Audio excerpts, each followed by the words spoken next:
Martin pinagtawanan si Casimiro, Pagara sinadya na matalo, Judah pinili si Pacman. Etong at pag-usapan natin, pero bago ang lahat, subscribe po ng channel ko. Huwag niyo na rin kalimutan i-click ang notification bell para lagi kayong una sa balita.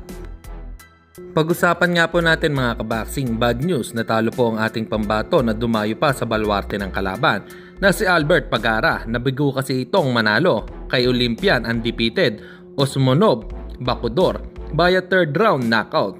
Kaya dahil sa pagkatalo ng ating bambato ay nabatikos pa ito ng mga Pilipino boxing fans. Mayabang daw kasi at baka sasabihin na naman daw sa video ay sinadya niya at hindi yon ang totoong laro niya. Pinagkakakitaan lang kaya nagpatalo.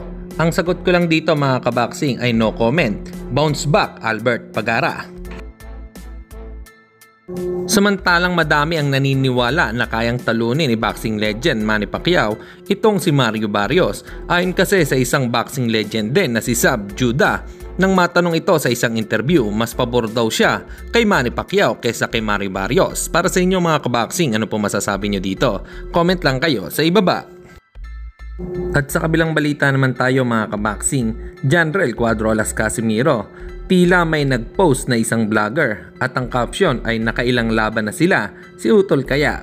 Ang nakakagulat dito ay nag-react po si Carl Hams Martin na may nakatawang emoji. Speaking of Wonder Boy, pinasilip naman ito ang isusuot niya sa laban niyang paparating sa May 31. Debut fight niya ito sa bansang Amerika. Naway magtagumpay ka sa iyong laban. Hanggang dito na lang muna ang ating balita. Dito na lang ang aking boxing news report. Babu!